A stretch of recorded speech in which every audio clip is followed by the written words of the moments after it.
Hey everybody, welcome back. We're doing a deep dive today on something super interesting. Oh, The principle of sowing and reaping. yeah. You know, that whole idea that your actions have consequences. hmm And we are looking at it from a faith-based perspective. Okay. We're exploring a podcast actually called You Reap What You Sow, Yeah. living out the principle of sowing and reaping. Okay. But, I think even if you're not particularly spiritual, Yeah. you're going to find this deep dive really, really insightful. Okay, cool. Because we're kind of looking at it from just like the human condition and choices. Sure. One thing that really stood out to me Yeah.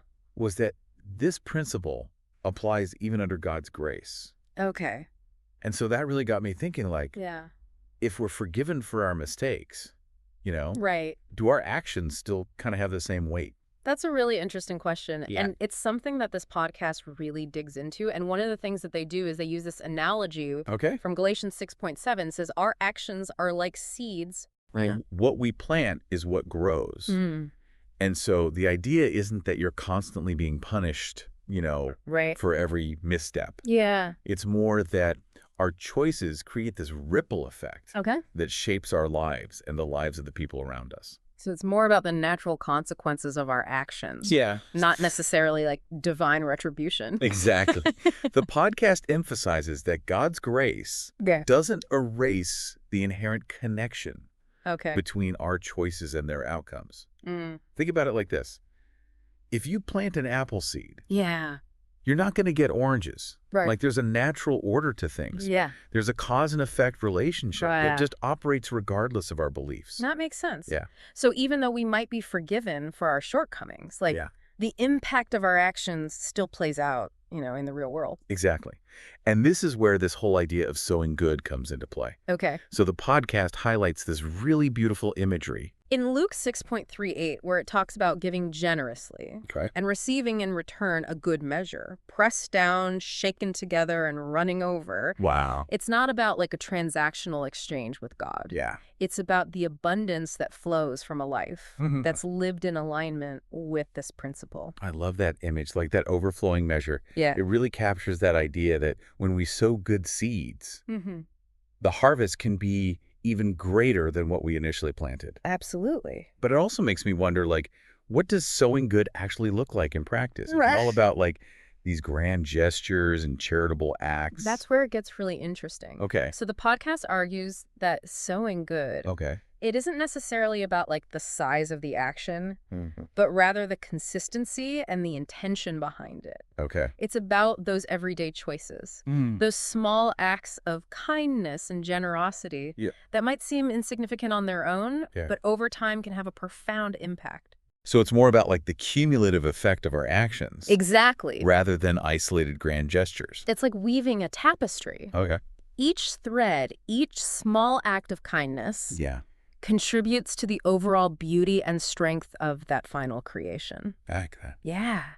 So imagine like being there for a friend who's going through a hard time, Okay. not just with a one-time grand gesture, Right. but with consistent support, Yeah. a listening ear, a willingness to show up day after day, Oh, yeah. that steady presence, that consistent investment. Yeah. That's like watering a seed and the strong bond you build. Yeah. That's the fruit. That's a powerful analogy. It really highlights the importance of showing up consistently, Mm-hmm. even when it's not easy Yeah. or glamorous. Right. But what about the flip side of that? Okay. What happens when we sow negative seeds? Yeah. I mean, we all have those moments of Mhm. frustration, anger, or even just like plain negativity. Sure. Does that mean that we're doomed Yeah. to reap a harvest of bad outcomes? That's a question a lot of people grapple with. Yeah. And the podcast doesn't shy away from addressing that Right.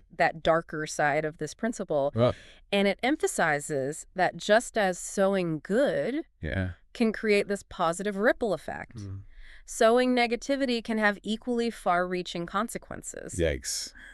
That's a bit sobering. Yeah. Makes you think twice about those moments when you kind of let negativity get the better of you. Yeah. But how much weight do these smaller negative actions really carry? Right. Like, is a moment of road rage really going to have a lasting impact? It's easy to dismiss those seemingly small acts of negativity as insignificant. Yeah. But the podcast challenges us to consider the cumulative effect of our choices. Yeah. It reminds us that even a tiny crack in a windshield, Okay. if you leave it unattended, Yeah. can eventually spiderweb out and cause serious damage. And this brings us to a really important verse Okay. from Proverbs 18.21. Death and life are in the power of the tongue, and those who love it will eat its fruit. Whoa. That's pretty intense. Yeah. It's a reminder that our words, Right. even those seemingly harmless, Yeah. offhand comments or complaints, can have a real impact on ourselves and those around us. The podcast uses this verse Okay. to highlight the power of our speech. Okay. I mean, think about it. Have you ever had a conversation with someone Uh-huh. where their words really stuck with you, Oh, yeah. whether they were positive or negative, Sure. and they shaped your mood or even influenced your actions? Absolutely. It's a powerful illustration of how our words can plant seeds, either for good or for ill. That's such a good point. Yeah. It makes you think about the kind of seeds you're planting with your words every single day. Yeah, absolutely. So if our words are that powerful, actions carry even more weight, right? You're right. Actions often do speak louder than words. And this brings us to another thought-provoking point that the podcast explores. Right. The idea that sometimes good people suffer while those who do wrong seem to prosper. Yeah. It's an age-old question. Right. That's puzzled people for centuries. Totally. And the podcast offers a perspective that's rooted in faith. Okay, so that is a tough one. Yeah. I mean, it can be hard to reconcile the idea of a just and loving God with the reality that sometimes bad things happen to good people. Right. While those who seem to be living recklessly or even maliciously seem to kind of get away with it. It's a complex issue, and the podcast doesn't offer any easy answers. Right. But it does highlight Psalm 37.1-2. Okay. Which suggests that those who do wrong might seem successful now, Right. and ultimately they will face consequences. It's a reminder that there's a bigger picture at play. There's this cosmic justice that might not always be evident in our immediate experience. So it's about trusting that in the grand scheme of things, things will balance out. That even if we don't see immediate consequences for negative actions, there's a higher power at work, ensuring that justice ultimately prevails. Exactly. It's about having faith that sowing good will ultimately lead to a good harvest, even if the timeline isn't always clear to us. Okay, so that makes sense. Yeah. But this also raises another question. Okay. If we have free will to make our own choices, how does that fit in with the idea that God has a plan for our lives? That's a good point. Yeah. It seems like those two concepts, free will and God's plan, could be at odds with each other. Yeah, totally. If God has a specific path laid out for us, like how much agency do we really have in our choices? That's where Jeremiah 29.11 comes in. Okay. It's a verse that's often quoted for its message of hope, but it also speaks directly to this tension between free will and God's plan. It assures us that God does indeed have good plans for us, plans for a future and a hope.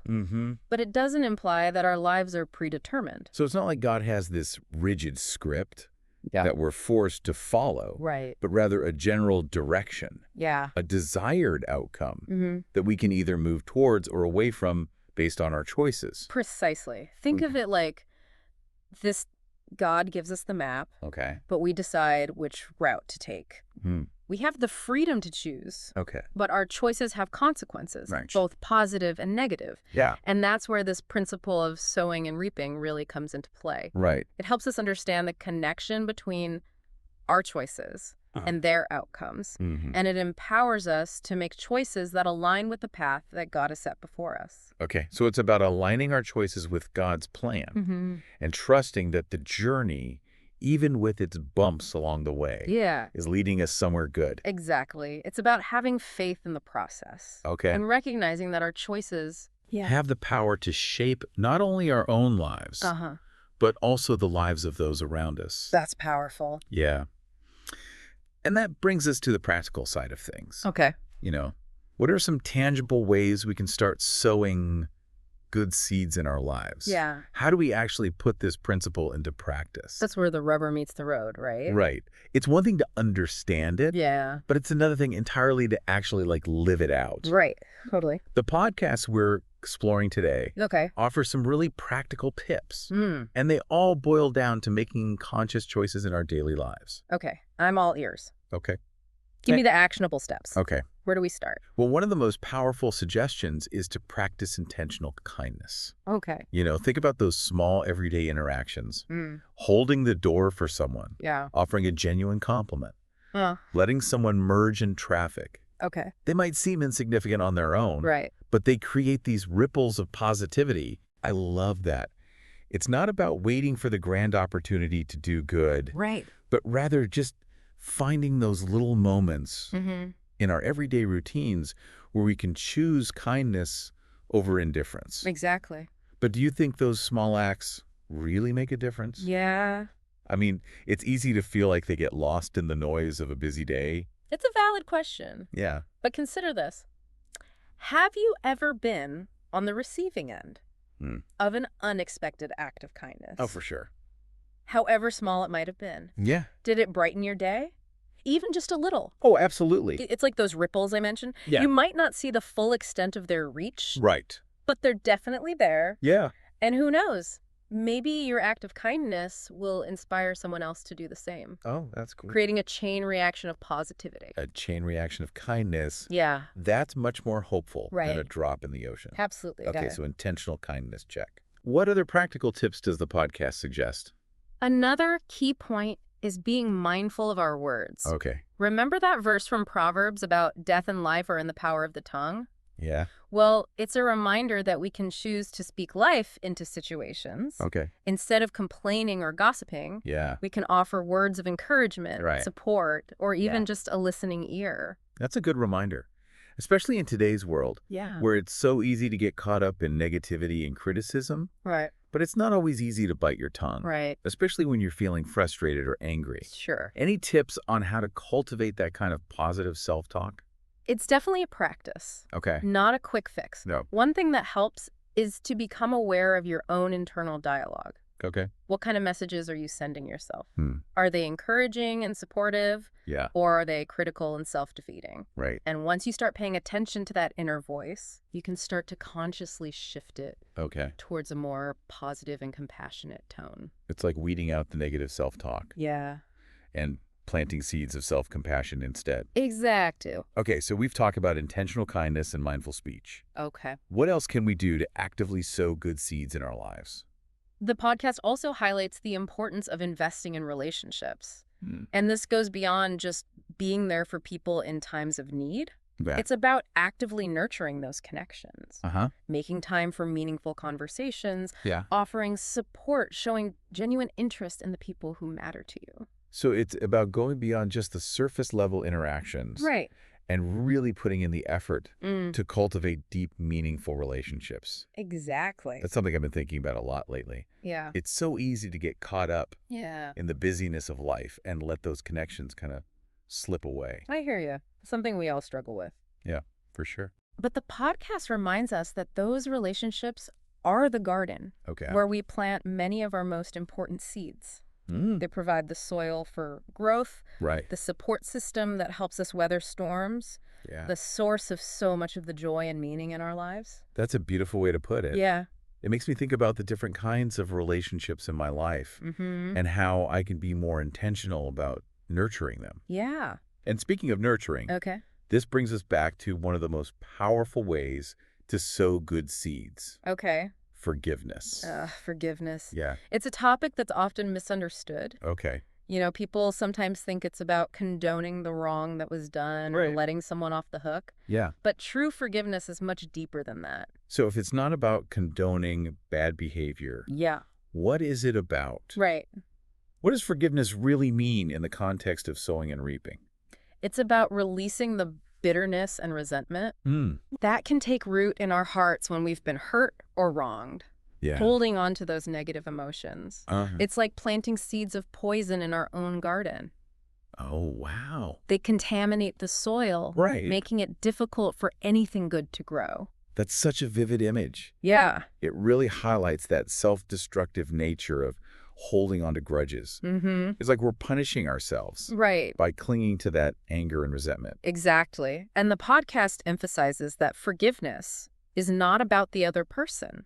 It's about freeing ourselves from the burden of those negative emotions. Okay. It's about choosing to plant seeds of peace and understanding, even in the face of pain and hurt. That's a powerful perspective. It takes forgiveness out of the realm of weakness or appeasement, and reframes it as an act of self-care. Yeah. A way to reclaim our own inner peace. Absolutely. But I imagine it's not always easy to let go. Right. Especially when the wounds are deep. Any advice on how to cultivate forgiveness? Yeah. Both for ourselves and for others? It's definitely a process. Okay. And it often takes time and effort. Yeah. One thing that can be helpful is to try to see the situation from the other person's perspective. Okay. Now, this doesn't mean condoning their actions, but rather trying to understand the factors that might have contributed to their behavior. Okay. It can help to humanize them and make it a little easier to let go of the anger. That's interesting. So it's about shifting our focus from judgment and blame to understanding and empathy. Exactly. And it's important to remember that forgiveness doesn't mean forgetting or minimizing the hurt. Yeah. It's about acknowledging the pain and choosing to release the negative emotions that are holding you captive. So it's about finding a way to move forward without being weighed down by the baggage of the past. Precisely. And this brings us to the idea of self-forgiveness, which is just as important as forgiving others. Right. You know, we can be so hard on ourselves. Yeah. Carrying around the weight of past mistakes and regrets. Yeah. Pretty clear. But holding onto that guilt and shame, it's like planting seeds of self-doubt and negativity. Right. It prevents us from moving forward and embracing the fullness of what God has planned for us. That's a powerful reminder. Yeah. We often talk about the importance of self-love. Yeah. But self-forgiveness is an integral part of that. Absolutely. It's about releasing the grip of the past and allowing ourselves to grow and evolve. Exactly. And the podcast challenges us to extend the same grace and compassion to ourselves that we would offer to someone we love. It's about recognizing that we're all imperfect beings on a journey and that mistakes are inevitable. So it's about embracing our imperfections and viewing them as opportunities for growth rather than sources of shame. Precisely.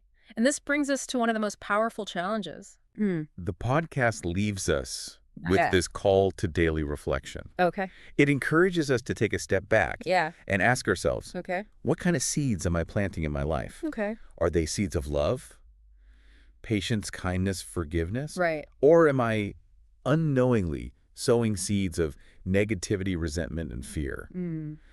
It's about becoming aware of our choices and making a conscious effort to align them with the kind of harvest we want to reap. That's such a simple yet profound question. Yeah. It really cuts to the heart of the matter. It does. And it's a question we can ask ourselves, not just on a daily basis, but in every interaction, every decision we make.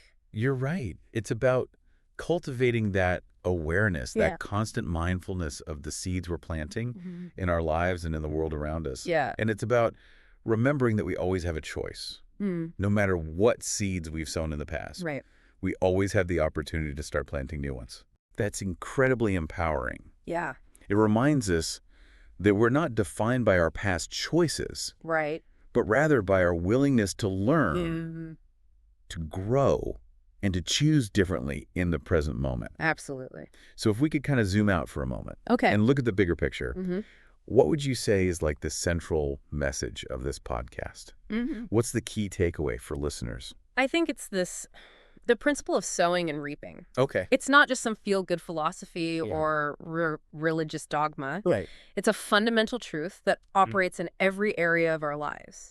It's the law of cause and effect playing out in the realm of human behavior. Right. And while we can't always control the circumstances we face, we can choose how we respond to them. Okay. We can choose to plant seeds that will nourish ourselves and those around us, or we can sow seeds of negativity and destruction. Right. The choice is ours. That's a powerful message. And it's one that resonates deeply with me. Yeah. It reminds us that we have far more agency than we often realize. Right. And that our choices, both big and small, have the power to shape our lives and the world around us. But as we wrap up this part of our deep dive, there's one question that keeps kind of swirling in my mind. The podcast does a great job of explaining the what and the why of this principle. Okay. But I'm left wondering about the how. Right. what are some tangible strategies for shifting our mindset? Yeah. And actually making those positive choices consistently. Yeah. Especially when life throws us curveballs. Sure. That's something I'd love to explore further. That's a fantastic question, and it's one that deserves a deep dive all its own. Okay. It's about going beyond simply understanding the principle and delving into the practical tools and techniques that can help us apply it in a meaningful way. Okay. It's about cultivating those habits of mind and heart that allow us to consistently choose love over fear, kindness over judgment, and forgiveness over resentment. Absolutely. It's interesting, isn't it, this whole idea of sowing and reaping. I keep thinking of how much power we really have to shape our own lives and influence the world around us. Absolutely. It's like we're given this incredible toolkit, but we forget we have it or we underestimate its potential. Yeah, totally. Yeah. And this principle, it gives us that framework for understanding how our choices really do create those ripples, in our own lives and in the wider world. Yeah.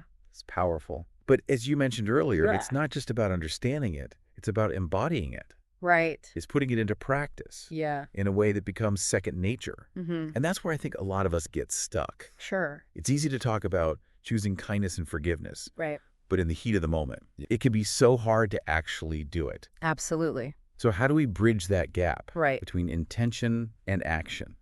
It's a challenge we all face. Yeah. And there's no magic formula. Okay. But I think one of the keys is to cultivate a practice of mindfulness. Okay. It's about becoming aware of our thoughts, emotions, and reactions in the moment. Right. Without judgment. So it's about creating that space between stimulus and response. That pause where we can choose a more conscious and intentional way of being. Exactly. And that pause, even if it's just for a few seconds, can make all the difference. Right. It allows us to step back from the immediacy of our emotions and access that deeper wisdom that we have within ourselves. It's like hitting the reset button. Right. Just giving ourselves a chance to choose a different path rather than just reacting on autopilot. Precisely. And the more we practice this, the easier it becomes. It's like strengthening a muscle. Yeah. The more we exercise that capacity for mindfulness, the more readily available it is in those challenging moments. Okay, so mindfulness is key. But what about those times when we do mess up? Yeah. When we react impulsively or make choices we later regret? Sure. How do we get back on track? Yeah. It's easy to get discouraged when we fall short, for sure, of our aspiration. Totally. That's where self-compassion comes in. It's about treating ourselves with the same kindness and understanding that we would offer to a friend who's struggling. Okay. It's about recognizing that we're all works in progress and that setbacks are inevitable on any path of growth. So it's about reframing those failures as learning opportunities rather than reasons to just beat ourselves up. Exactly. And this ties back to the principle of sowing and reaping. When we berate ourselves for our mistakes, we're essentially planting those seeds of self-doubt and negativity. But when we choose self-compassion, we're creating that fertile ground for growth and transformation. So it's about recognizing that we have the power to choose. Not just our actions, but also our reactions to those actions. Absolutely. It's about taking ownership of the whole process, the good, the bad, and the messy in between. You got it. And it's about remembering that we're not alone in this journey. We're all interconnected. And the seeds we sow have the power to impact not only our own lives, but also the lives of those around us. Such a good reminder. It takes the pressure off of that idea of individual perfection and shifts the focus to collective growth and transformation. Exactly. It's about recognizing that we're all in this together, each playing our part in creating a more loving, compassionate, and just world. Beautifully said. And as we kind of wrap up this deep dive, I'm reminded of a quote by the poet Rumi. He says, "Out beyond ideas of wrongdoing and right doing, there is a field. I'll meet you there." I think that field is where the true magic of sowing and reaping unfolds. Where we move beyond judgment and embrace that inherent goodness in ourselves and in others. What a beautiful image to leave our listeners with. It's a reminder that at the heart of this principle is a call to love, to compassion, and to the unwavering belief in our own Absolutely. and each other's capacity for growth and transformation. I love that. So as you go about your day, remember the power of the seeds you sow and choose wisely. Yeah. Choose kindness. Choose forgiveness. Yeah. Choose love. And watch as those seeds blossom. I love it. Into a world more beautiful than you could have ever imagined. And remember, even if you stumble along the way, there's always a fresh start waiting for you in the next moment. Absolutely. Thank you for joining us on this deep dive. We'll see you next time.